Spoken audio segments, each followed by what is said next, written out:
É o seguinte, né? Vocês participaram aí da SEMAT, né, pessoal? Já estão mais por frente. E aí, vocês devem ter percebido que é o seguinte, às vezes você tem determinados resultados que valem num determinado espaço, e aí você quer aumentar, né, saber se vale para espaços de dimensões maiores ou outras, né? Você tem na reta, você quer passar por uma variedade, por outras coisas desse tipo, né? Então a ideia é assim, você vale num lugar, você quer ir para outro lugar, e a ideia, o que normalmente a gente faz é o seguinte, uma possibilidade é você entender o que acontece aonde você sabe e tentar fazer adaptações para onde você quer ir, tá? Só que às vezes para você fazer essas adaptações, você acha que você entendeu aquele negócio aqui que você conhece bem, mas na hora que você começa a parar para olhar, você fala, olha, não entendi tão bem assim. Na hora de você fazer essas adaptações é que a coisa começa a ficar interessante, tá? Então, o que eu quero fazer é exatamente isso. Vocês conhecem, a gente acabou de ver lá no curso de aritmética e álgebra elementar, como é que você faz divisão de polinômios com uma variável, o método da chave, coisa do tipo. Mas o algoritmo da divisão diz assim,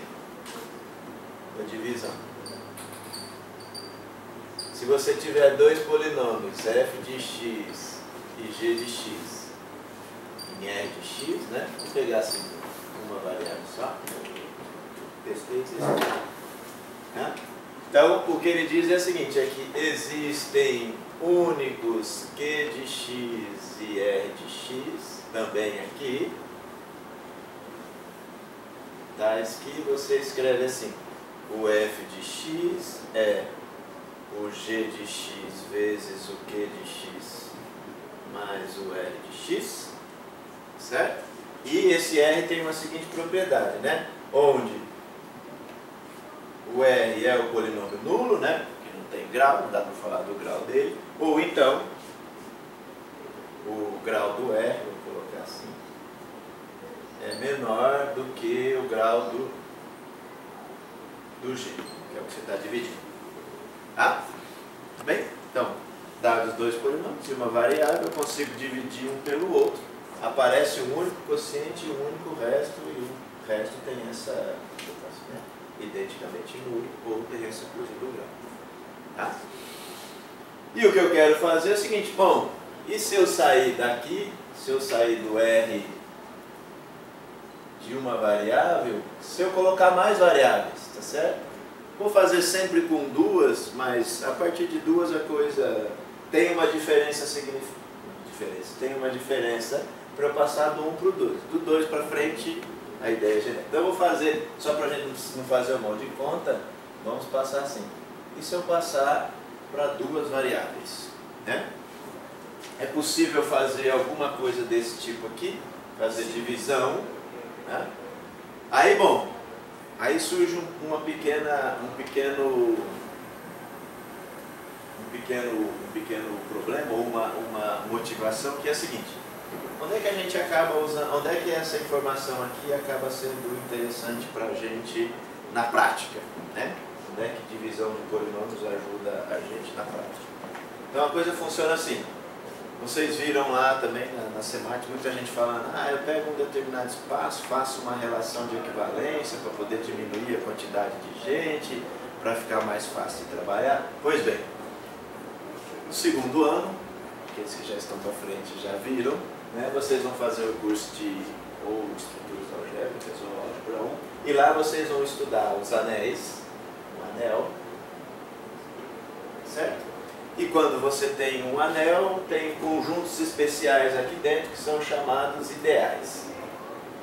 Um ideal de um anel. Tá?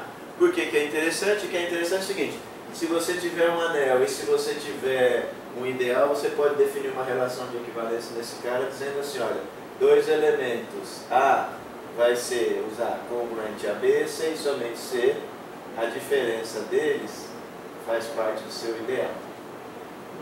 Tá? Então é possível você, se você tiver um anel ideal, você consegue definir uma relação de equivalência usando isso. E aí, você sai desse mundo aqui do anel para o ideal, você vai trabalhar num mundo que a gente chama assim, o anel quociente. Tá? Que é o A quocientado pelo seu ideal. que acontece aqui é que você, um monte de... Primeiro, todo mundo, né, só nessa brincadeira aqui, todo mundo que vive no seu ideal, aqui dentro vai ser transformado no zero. Certo? Então todo mundo que é no ideal vira zero para mim. Tá?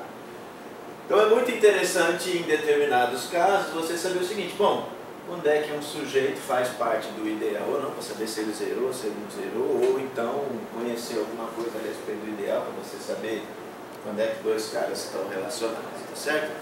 E aí, bom, então isso daqui vale de uma maneira geral, né? Para um anel geral. O que é interessante é que é o seguinte, quando a gente olha para o R de x, para esse cara aqui, né? Que é o conjunto formado por todos os polinômios de uma variável com todos os graus possíveis e imaginários. Isso aqui é um anel. Tá? E, mais do que isso, isso daqui é um anel que a gente chama um anel principal.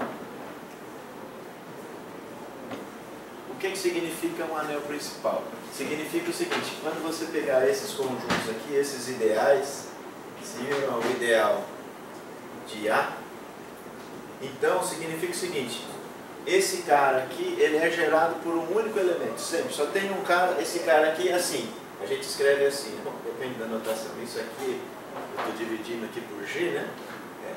Então esse aqui é gerado por um sujeito, e que conjunto que é esse daqui? São os caras assim, G de x vezes H de x, onde H é um polinômio também. Tá? Então eu faço tudo, pego o G e multiplico por todos os polinômios possíveis, isso daqui me dá um ideal. Tá certo? E todo mundo aqui dentro, nesse caso, se é um ideal de R de x, ele é gerado por um único cara, porque isso é o que a gente chama de um anel principal. Tá? Então todo mundo é gerado nesse cara. E aí então, com o algoritmo da divisão, fica muito fácil eu saber, como é que eu vou saber se um f de x faz parte do meu ideal ou não? O que eu faço? Divido f por g. Se o resto deu zero, é porque o f é um múltiplo de g. Se o r não deu zero, ele não está lá dentro. Então isso daqui, qual que é a pergunta? Como é que eu sei se o f está aí? Escreva assim, f de x é gx, qx mais rx. Então, se o r for zero, significa que o f está no ideal. Se o r não for zero, ele não está lá. Tá? Mas o f de x menos r de x está no ideal. Sim, sempre está lá. Tá? Então, por exemplo, isso é uma maneira, por exemplo, né, quando você faz classe de equivalência, a ideia é você, se tiver um conjunto grande, você reduzir a quantidade de caras. Tá? Trabalhar, por exemplo, né, só por curiosidade. Se você pega aqui, eu pego dentro do R de x e vou pegar o ideal gerado, por exemplo, por, sei lá, um polinômio de grau 2, x² mais 1. Você vai ver o seguinte, dado qualquer polinômio, o resto disso daqui tem grau 1, tá certo? Né? O resto, ou é um polinômio constante, ou tem grau 1, ou dá zero. Então, essencialmente assim, se o meu ideal for gerado por esse cara, qualquer polinômio vai ser equivalente a um cara assim, ó, que são bem mais fáceis de serem tratados, tá certo? Tá? Porque o cara é sempre equivalente ao seu resto quando eu divido por g. Tá? É esse aqui, x². Então assim, você pega assim, você imagina, você tem um conjunto formado por todos os polinômios possíveis e imaginários. Você restringiu a trabalhar só com esses caras de grau 1. O ideal é como se fosse o módulo, quando você trabalha com congruência modular, por exemplo, para que você diz que A é congruente a é congruo a B, módulo N, vamos supor. É como se fosse esse módulo ideal? Tem isso, tem uma relação assim. No caso, quando você está trabalhando em Z, é isso. Então, para você usar. Tá? Mas a ideia é mais ou menos essa. Então, aqui, né, então, você pensa, quando eu faço o quociente, eu estou reduzindo bastante o meu conjunto. Tá? Então, aqui, ó, então, olha que legal. No caso de uma variável, esse negócio aqui serve para resolver esse problema. Quando é que eu sei se um determinado cara está no ideal ou não? Basta eu usar o algoritmo da divisão. E aí, bom, se o resto der zero, tá. Se o resto não der zero, não está. Ok? Então você fala assim, legal. Vamos daqui para cá. Então o que eu gostaria? Esse daqui também é um ideal, é um anel, desculpe, com 2 variáveis, com 3 variáveis, né? Ok? Então a ideia seria assim, bom, se eu conseguir achar aqui alguma coisa mais ou menos parecida com o algoritmo da divisão, né, a ideia é, bom, se eu copiar isso aqui, será que eu consigo copiar isso daqui? Olha, eu divido um sujeito por um outro, se o resto der zero, está no ideal, se não der zero. Dá para fazer isso? Primeiro problema, essa propriedade aqui do principal não se mantém. Quando eu saio de uma variável para duas, nem todo o ideal daqui é gerado por um único sujeito. Tá? Então, mas, porém, todavia, contudo, entretanto, a gente tem uma solução. Esse anel aqui é um anel, tem um alívio no seguinte sentido. Isso daqui é um anel deuteriano, significa o seguinte, ele não é gerado por um único cara, mas o número de geradores é finito. Isso daqui é gerado por uma certa quantidade, assim, ó. F1, F2, Fn. É gerado por um número finito. Tá? De gerador. Então, sim, não é necessariamente um, mas tem uma quantidade finita de cara. E aí, bom, quem são os caras daqui, né? A mesma coisa. Então, um G faz parte do I, significa que o G é assim. F1, G1, mais F2, G2, mais Fn, Gn, onde esses GI são polinômios, produto de combinação desses caras. Tá? Ok? Então, a primeira coisa aqui, a primeira dúvida que surge é o seguinte, ó, aqui bastava eu dividir F por G, né? Dividir um cara pelo outro. Agora aqui, se eu quiser copiar, então a ideia é a seguinte, eu vou pegar o G e vou querer dividir não por um cara, mas a ideia é dividir por um monte de caras. Tá certo? Como é que eu faço para dividir? Não só por um, agora dividir por um monte de gente. E aí o que eu gostaria é que aparecesse aqui quocientes, né? E o resto. E aí eu queria assim, será que vale essa ideia? Bom, uma coisa é verdade, obviamente, se o resto der zero, é porque esse cara é combinação linear dos outros. Agora, e se não der zero? Será que eu posso, é um 6 somente C? Certo? Bom, se o resto der zero, legal. E se não der zero? Eu posso dizer, olha, se não der zero, esse cara não está lá?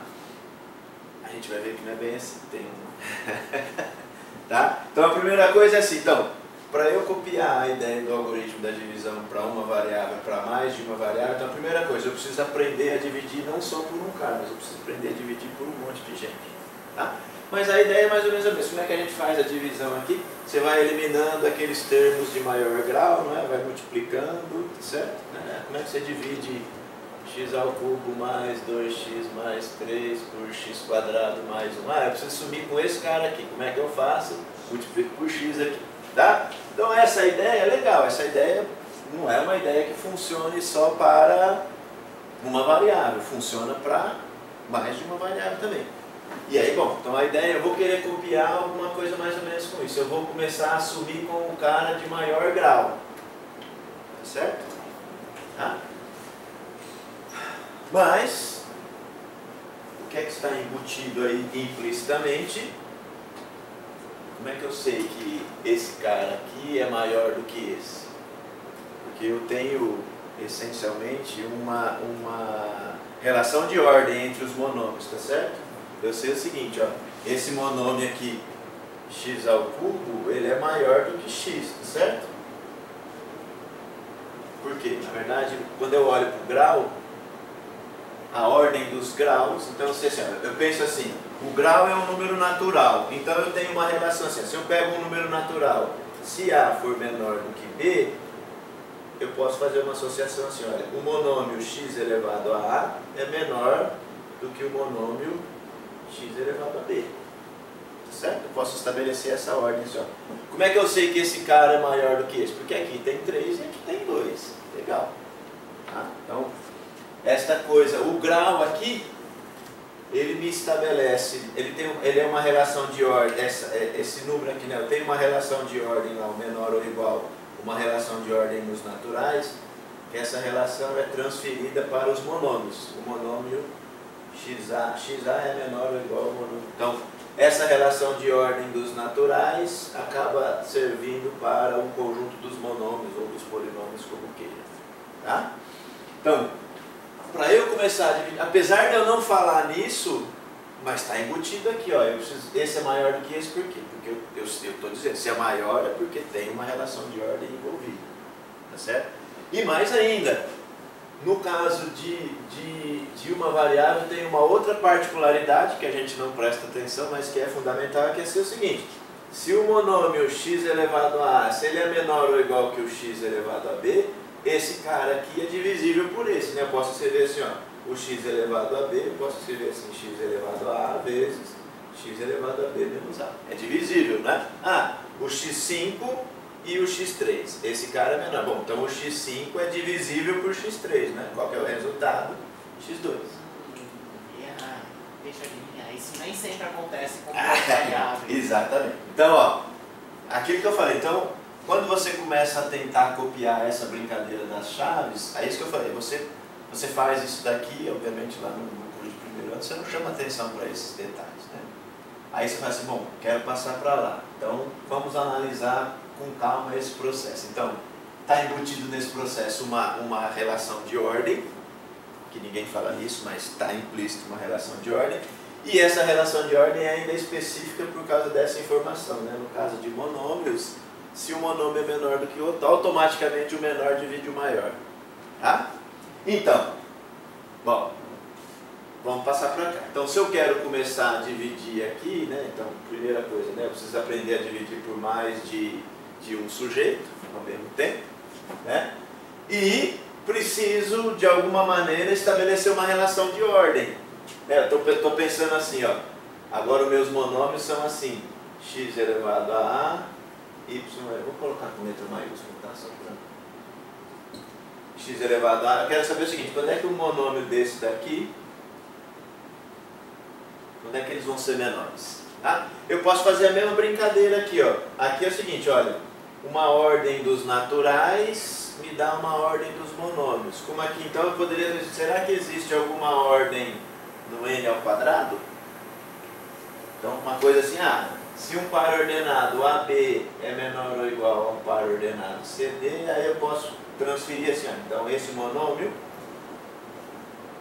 a esse daqui. Então, pergunta é, existe alguma ordem aqui em N2? Sim. Uma relação de ordem? Qual? Sim. Se A mais B é menor ou igual a C mais D, porque é dessa maneira que a gente define, no geral, assim, o grau de um monômio. A soma... Não, o grau, então, mas o grau não me serve de ordem. Simplesmente o grau. Tá? Por que não? Aí você precisa saber o que é uma relação de ordem, né? Você tem um conjunto, uma relação de ordem é uma relação que ela é reflexiva, antissimétrica e transitiva. A reflexiva é assim, né? Você diz assim, o que é uma relação de ordem, né? Então, ó, o A está relacionado com A, isso é ser reflexivo. Se o A está relacionado com B e o B está relacionado com o A, então os caras têm que ser igual. Isso é a antissimétrica. E a transitiva diz assim, se o A está relacionado com o B, se o B está relacionado com o C, então o A está relacionado com o C. Isso é a transitividade. Tá? Então, se você pensar em grau para monômios de duas variáveis, ele não é ordem. Por quê? Porque você pensa assim, ó, esse polinômio aqui, qual que é o grau dele? 5. Esse polinômio aqui, qual que é o grau dele? 5. Se você pensar em grau, então, se o grau servisse de ordem, esse cara é menor ou igual a esse. Mas, esse cara também é menor do que esse. Se é só o grau que importa. E daqui eu deveria concluir, então, se fosse uma relação de ordem, eu deveria concluir a igualdade desses dois monômios. Isso não é verdade. Tá? Então, o grau, para mim, já não serve mais para ordenamento do N2. Tá? Fazer a soma das caras lá não dá ordem. Tá? Dizer assim, ó, isso aqui, AB menor ou igual a CD, C e somente C, o A mais B menor ou igual ao C mais D, a ideia do grau, não dá. Tá? Então o que a gente precisa fazer, bom, sair caçando ordens no N2. Tá? No N2, no N3 e assim sucessivamente. Tá certo? Você não disse que essa ordem, no caso, assim, para caso de uma variável, também guarda a propriedade que uma área é sempre divisível pelo menor? Sim, mas eu nem, isso aqui é um caso muito particular daqui, tá? A gente vai ver que não vai funcionar para o outro aqui não. Tá? Que é uma outra coisa que acaba influenciando na hora que a gente está fazendo a divisão. Depois eu vou pegar um exemplo fazer a divisão, e nesse exemplo vai aparecer todas as coisas que eu estou querendo chamar a atenção aqui, aonde que as diferenças básicas aparecem, tá certo? Tá bom? Então, no exemplo, se quiserem ir ensinando aqui, tá? Então, ó, eu preciso tentar achar uma ordem aqui, e isso não é tarefa fácil, tá bom?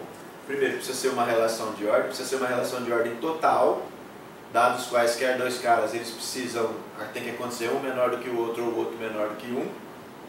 Senão, como é que você vai dividir, tá certo? Senão, você pega dois caras que não se relacionam, você não começa nem a dividir. Tá? Então, essa relação de, quando você tem uma relação de ordem, se ela for parcial, você pode ter elementos que não se comparam, mas isso não me interessa aqui, eu preciso de uma relação de ordem total. E mais ainda, tem uma outra propriedade que fica embutida aí, que a gente não fala, né? Mas não sei se vocês perceberam, mas é muito comum quando você começa a fazer algumas demonstrações aqui, como é que eu sei que o processo para? O processo para porque eu começo assim, eu pego um polinômio e cai o grau, aí eu divido de novo, cai o grau, divido de novo, cai o grau. Por que é que eu sei que isso uma hora vai parar? Porque eu paro no zero. Tá? Então tem uma outra coisa embutida nessa ordem aqui, que é isso. Se você pegar uma coisa que vai decrescendo, decrescendo, decrescendo, decrescendo, esta coisa, em um determinado momento, para. Tá? E essa propriedade, apesar de não aparecer explicitamente, é fundamental. Tá? Uma série de demonstrações que a gente faz aqui, eu vou caindo, vou caindo, vou caindo, vou caindo, uma hora eu tenho que parar. Tá? Então essa relação desse cara aqui tem que satisfazer isso tudo. Tá certo? E não é uma coisa fácil não, tá? Graças a Deus, existem algumas relações de ordem aqui que são bem conhecidas, né? Quais são elas? Então, ó, tá vendo? Só pra, né? Quando você faz a divisão de polinômio, você faz e não pensa em absolutamente nada disso, tá certo? Mas, ó, para eu passar de 1 para 2, eu já tenho que tomar cuidado com uma série de coisas que, a princípio, passam desapercebidas, tá? Quais são as relações conhecidas aqui, ó, no N2? As relações de ordem. A chamada lexicográfica, ou a ordem do dicionário, que é a mesma coisa. Como é que você compara duas palavras? Como é que eu sei que uma palavra vem antes da outra? Você começa com a primeira letra. O A é maior do que o B, que é maior do que o C, que é maior do que o D, tá certo? É assim que a gente compara palavras. Então, essa lexicográfica aqui é conhecida também como ordem do dicionário, tá? E ela diz assim, como é que eu vou comparar AB é menor ou igual lexicograficamente do que CD, C somente C, quando você fizer a diferença,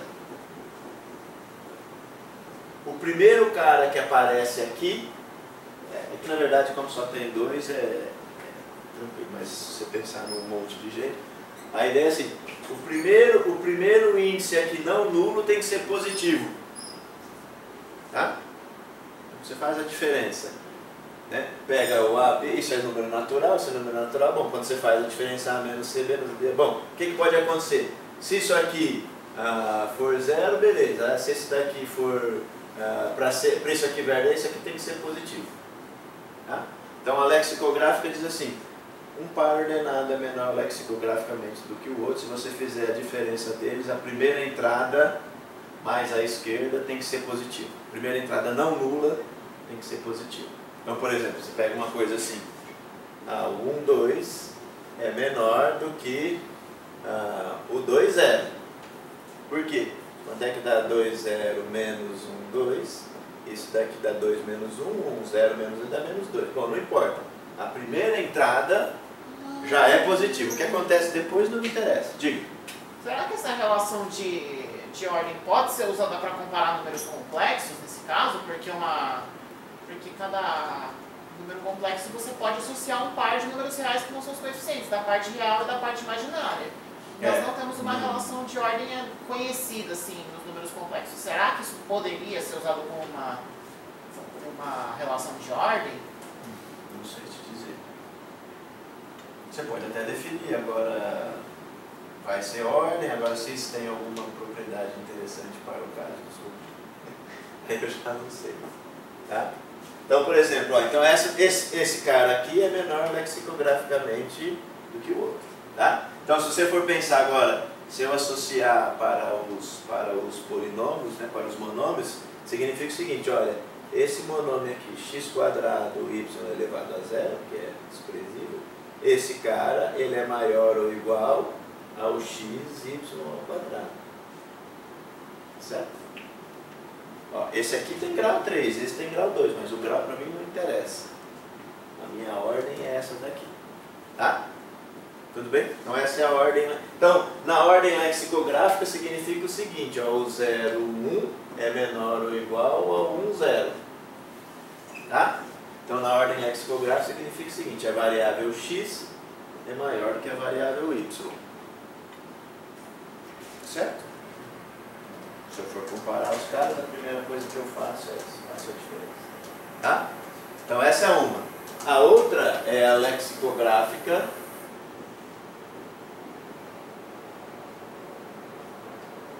graduada. O que é graduada? A primeira coisa que você faz é, eu vou somar os caras, eu vou ver o grau.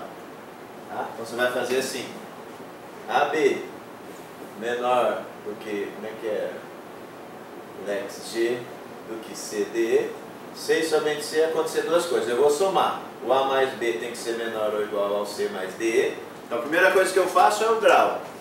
Se o A mais B for menor do que o C mais D, legal. Agora e se acontecer a igualdade?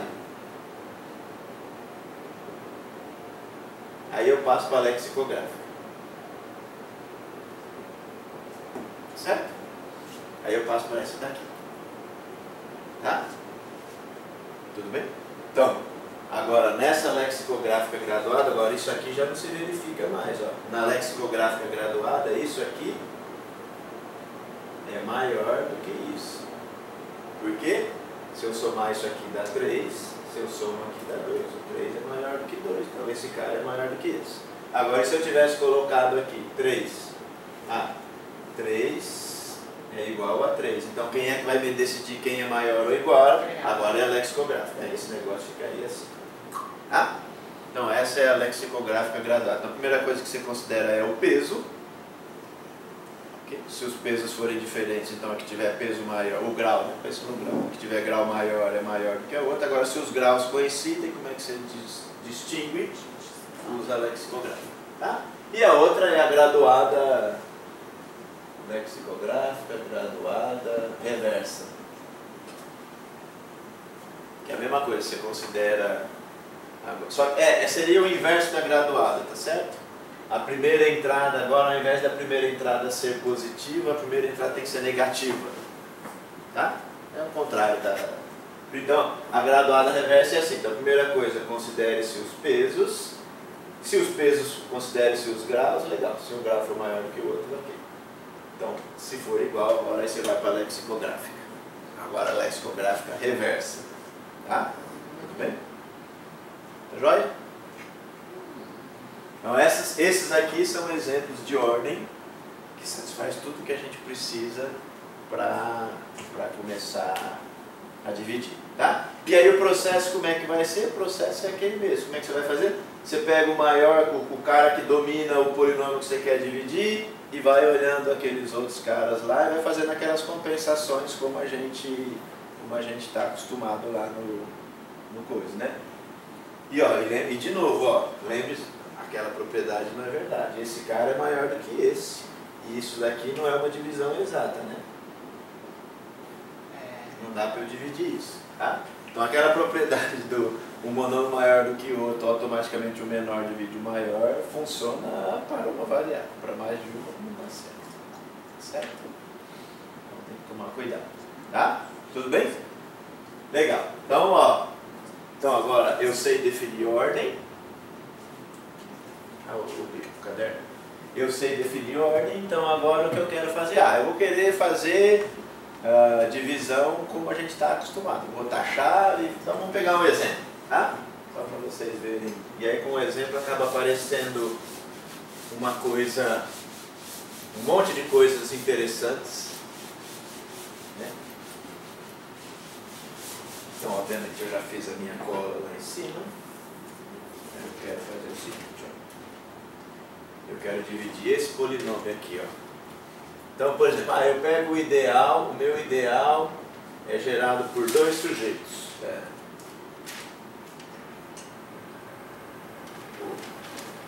XY² mais 3x e o ideal gerado por x² y mais 3y. Esse é o meu ideal. Tá? E eu pego um polinômio que é o seguinte, é x² y² mais x² y mais xy3 mais 3xy2 mais 3xy mais 3y. A pergunta é, esse cara está aqui? Então a ideia é mais ou menos a mesma. Ó, então se eu dividir o P, preciso aprender a dividir o P por esses dois caras. Obviamente se o resto der zero, legal, ele está lá dentro. Se o resto não der zero, e aí? Está ou não está? Certo? Então vamos lá. Então vou aproveitar o meu... Quero dividir então esse cara, então como é que a gente faz? Vai copiando mais ou menos a outra. Eu coloco aqui o meu cara e boto um outro sujeito aqui.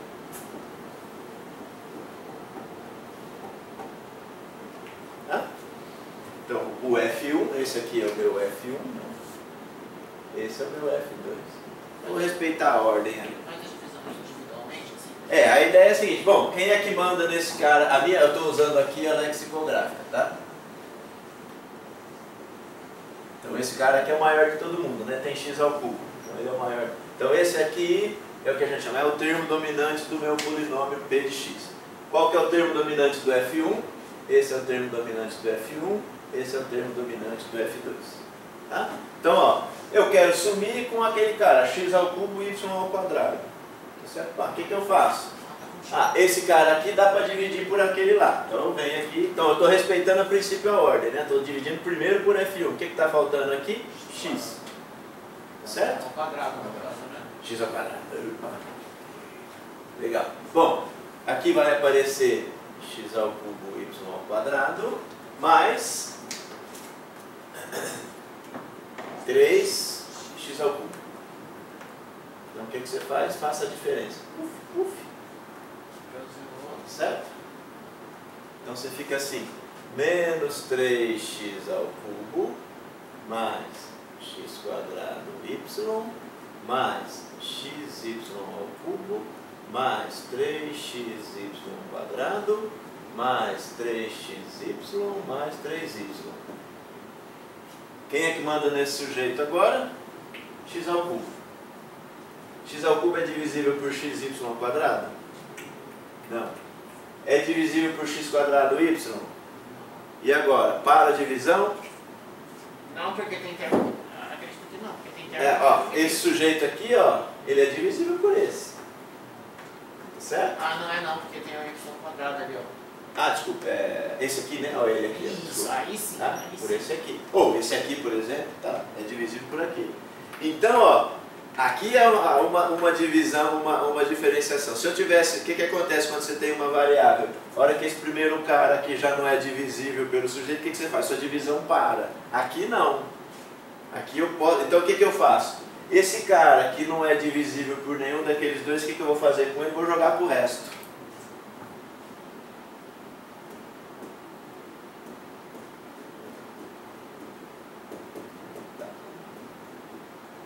Certo? Legal. Então esse cara, ó, já apareceu outra diferença. Se eu tivesse uma variável, eu encerrava por aqui a minha divisão. Legal, beleza. O que eu vou fazer agora? Bom, esse sujeito aqui é possível dividir por aquele? Não, não é. Mas é possível dividir por esse. Então, boto um aqui. Certo? O que aparece?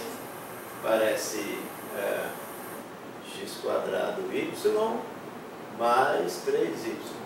Vai matar dois de uma vez só. Olha, beleza, hein? Beleza.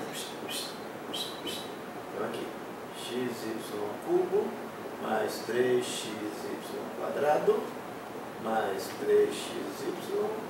Ok, morreu. Agora esse cara aqui, o que eu vou fazer? Dá para eu dividir lá para o primeiro. vou vir aqui. O que está faltando aqui? Y só, né? Então aqui fica xy cubo mais 3xy. Mais um morto, que beleza, hein? Matou, sobra 3xy quadrado. Dá para dividir por aquele primeiro? Dá para dividir por aquele cara lá? Dá. Basta eu vir aqui e colocar 3. Então aqui fica 3xy quadrado, aí vai ficar mais 9x. Quando eu faço a diferença, menos 9x. Dá para dividir por aquele primeiro? Não dá. Dá para dividir por segundo? Não dá. O que acontece então com esse sujeito? Vem para o meu resto. Conclusão. Esse meu polinômio p de xy, como é que eu escrevi ele? Eu escrevi assim, F1, vou chamar isso aqui de Q1, tá certo? Só para F1, Q1, mais F2, Q2, que é o 1, mais um resto. E esse resto não deu zero. Então, significa que aquele cara ali não está no meu ideal ou não? Né? Ó, o resto não deu zero. Né? No caso de uma variável funcionava. Ó, quando eu divido, se o resto dá zero. Então vamos fazer o seguinte. Vamos fazer o seguinte agora. Apaga aqui. Eu vou começar a divisão, só que agora, ao invés de começar a dividir por esse, eu vou começar por esse. Tá? Aí se não der zero, aí se não, também não der zero no outro, aí não vai estar no ideal? Não dá para falar isso. Ó, então vamos lá. O que é aqui? X, então, dá para dividir. Aqui é x quadrado, isso. O que está faltando? XY, né? Então fica assim. X ao cubo y ao quadrado, depois aparece mais 3xy quadrado. Beleza, faz a diferença, esse desaparece, esse desaparece. Então sobra x quadrado y, xy 3, 3xy mais 3y. Ok. Dá para dividir? Dá, né? Mais um. Então fica x quadrado y mais 3y. Olha que beleza.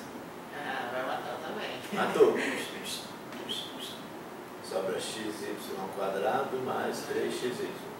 Dá para dividir aqui? X ao cubo ali. Opa. Dá para dividir por esse? Não dá, né? Mas dá para dividir por esse, ó. O que está faltando aqui? Y. Zero. Tá? Ou seja, esse polinômio P de xy, agora eu consegui escrever da mesma forma. Agora, um F1 Q1' mais um F2 Q2'. E o resto deu zero. Ou seja, esse cara está no ideal. Tá? Por quê? Bom, se o resto deu zero, realmente... Então, ó, primeira coisa que a gente percebe. Bom, a ordem em que eu começo a dividir importa, tá certo? Outra coisa, os quocientes que aparecem também não são únicos, muito menos o resto, tá certo? Tá? Então, quando eu pego assim, o P de x, né, P de xy, quando eu divido ele por F1, aparece Q1, mais um F2, aparece Q2, mais um resto. O que a gente observa é o seguinte, não existe unicidade aqui, não existe unicidade aqui, não existe unicidade aqui. Por quê? Porque se eu troco a ordem, a coisa pode modificar. Então, além disso, a gente percebeu o seguinte, olha, se o resto não der zero, eu não posso garantir que não esteja, porque teoricamente eu teria que dividir por todos. Isso é com 2, né? Então só pode assim, divide primeiro por aquele, depois pelo outro, ou vice-versa. Mas se você botar 4, 5, você vai ter que fazer um monte de combinações, né? Tá? Então, eu não tenho unicidade em lugar nenhum. O que eu faço?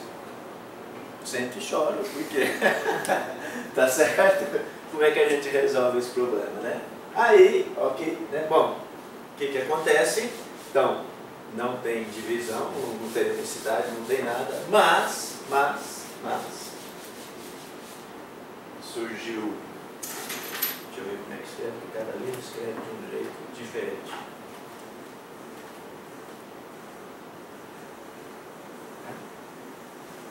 Então, o teorema, então assim, obviamente dá para vocês perceberem que é possível, então, quando você tiver polinômios, é possível você dividir por outros polinômios sem problema nenhum. Então, o algoritmo da divisão diz assim, ó, se você pega vários polinômios f1, f2, fn, então esse é o algoritmo de divisão por mais de um polinômio. Então, o algoritmo diz o seguinte, dado f um polinômio qualquer, vou colocar em duas variáveis, tá? Mas, volto a insistir, isso funciona para mais de duas, para três. Então, dado um polinômio, o que a gente sabe é o seguinte, é possível escrever esse f como sendo assim, f1a1, mais um f2a2, mais um f3a3, mais um fn-a-n, mais um certo r. Agora, o que acontece, né, lá no caso de uma variável, a gente sabe o seguinte, esse r era o polinômio nulo ou tinha grau menor do que o cara que você estava dividindo. Aqui o que a gente sabe é o seguinte, nenhum dos termos que aparece aqui no r é divisível pelos líderes desses dois aqui. Tá? Com uma variável é exatamente isso que acontece. Uma vez que você tem a variável aqui menor do que o cara que você está dividindo, dali para baixo ninguém vai ser divisível. Então aquele cara lá do o r igual a zero ou o r tem grau menor, a gente troca o seguinte, olha, nenhum dos caras que aparecem aqui são divisíveis pelos dominantes do f1, do f2, do f3, do fn. Tá? Como aconteceu aqui, não. O menos 3x não dá para dividir por esse, não dá para dividir por esse. Esse cara, idem. Tá? Então eu tenho uma cópia do algoritmo da divisão de uma variável para mais de uma variável, só que, como vocês já perceberam, não tem unicidade aqui, não tem unicidade aqui, não tem aqui, não tem aqui, muito menos no R. Tá? Mas, nem tudo está perdido. Aí o cara faz mais um monte de coisa aqui, e aí aparece uma coisa que a gente chama de... Como é que é o nome do cara?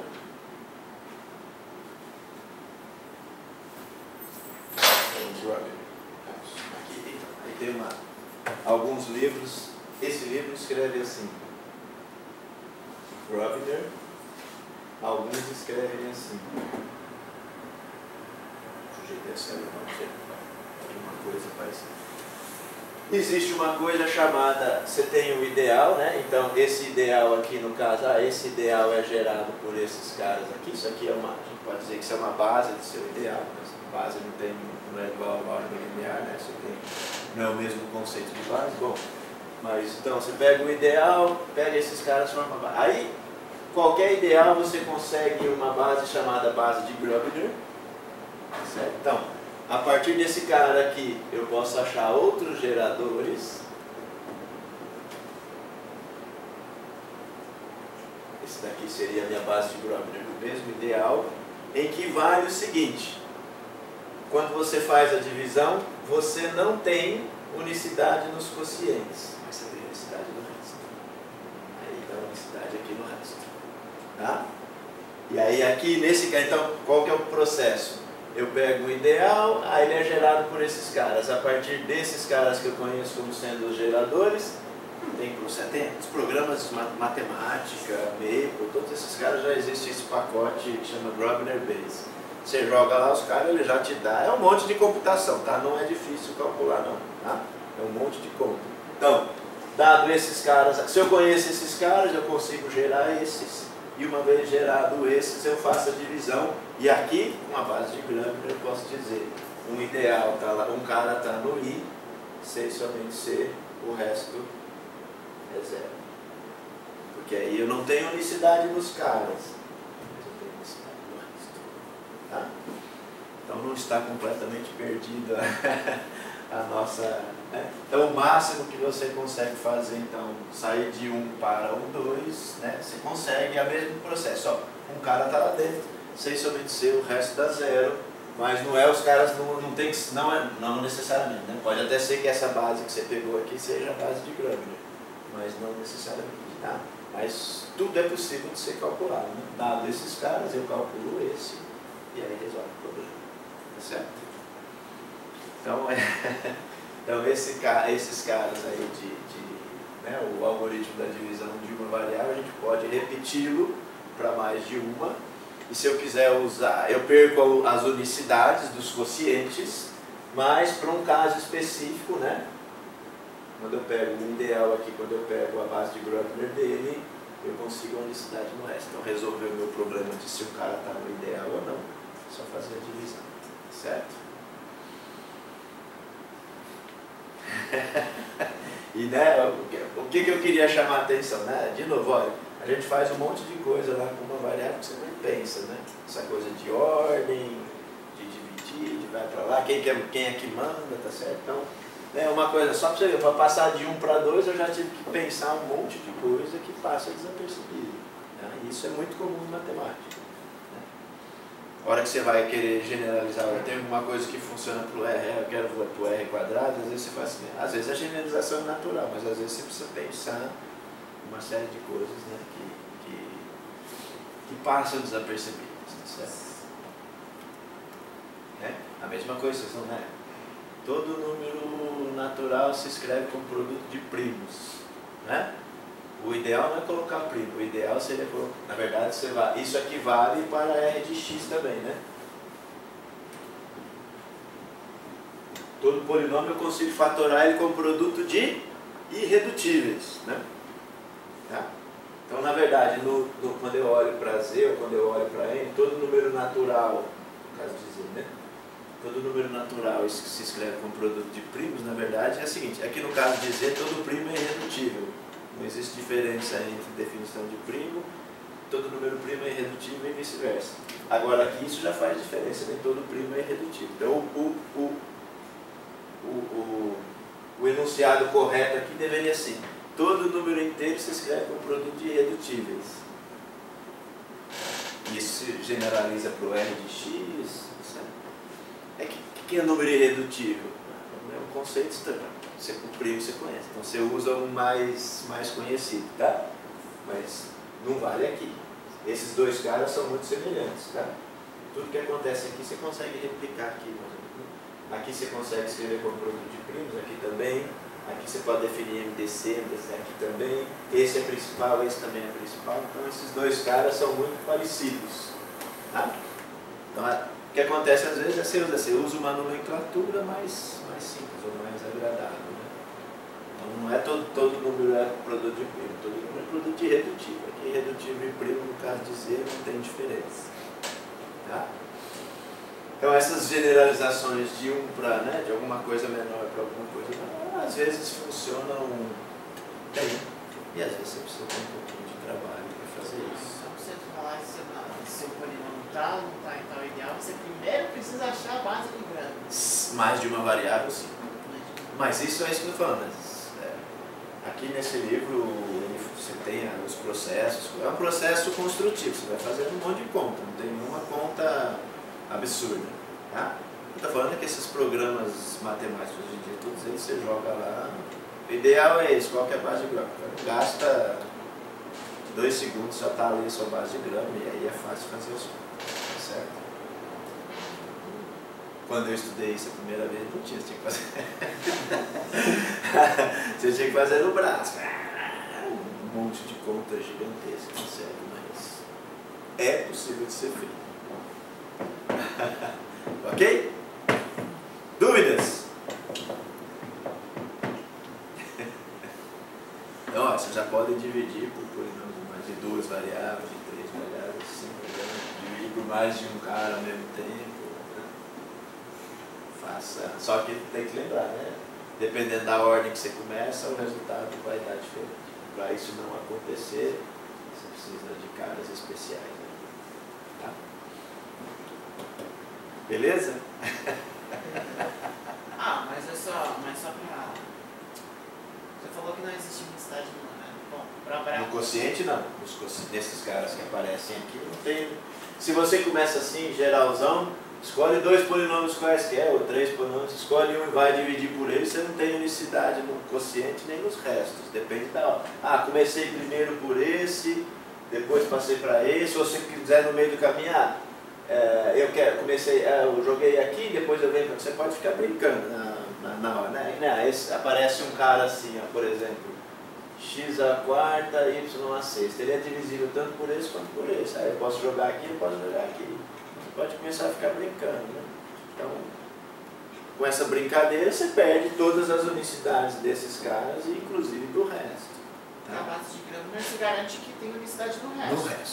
No resto. Então você resolve o problema da pertencer ou não a um determinado ideal. Então, você pensa num polinômio de 2 variáveis. Como é que eu sei que ele está no ideal? C e somente C, quando você divide ele pela base de Gröbner, o resto dá zero. Então, nesse caso, se você for trabalhar com a base de Gröbner, aí você pode escolher qualquer ordem para você. Sim, não importa a ordem que você começa a dividir. Se o cara estiver lá dentro, o resto vai dar zero. Tá? Então você pode brincar na divisão do jeito que você quiser. Mas o resto vai, se der zero, o resto é único no caso da base de Gröbner, certo? Tá?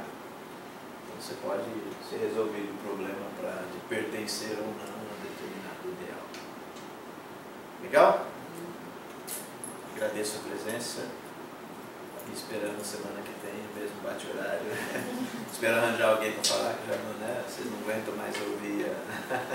Não tem problema não. Tem na hora da matemática, tá de bom tamanho. Eu gostaria da participação de outras pessoas. Traz Só uma. do departamento. E aí fala, vamos lá, passa lá. Chama aquele cara que falou por exemplo, aquele cara que falou no negócio naquela classe do doutorado, ou mesmo alguns. Um Humberto Bortoloso. Legal. Gostou do André? Legal, né? Não, eu só não gostei porque aquela frequência que ele passou lá quase explodiu na cabeça. Ah, sim. Não, isso aí foi coisa de jovem, eu não escutei absolutamente nada. Não, a hora que ele passou a frequência, a hora que ele clicou a frequência, eu quase morri, eu fiz assim, encolhi Eu no não meio, escutei nada. encolhi a cabeça no meio das pernas. Pelo menos essa palestra foi boa pra aprender de onde é que vem o princípio por trás dos fones com cancelamento de ruído. Entendeu? Ah, sim. É porque não tem. É isso, bichinho. Tem tudo hoje, né? Se você quiser ouvir alguma música, mas não quiser incomodar ninguém, assim, você pode ter cancelamento de. Quase tudo você acha uma matemática aí por trás, né? Ou naquelas proteções que o pessoal põe pra quando vai mexer com alguma coisa que faz um som muito alto, sabe? Pra não estourar o Abafar, né?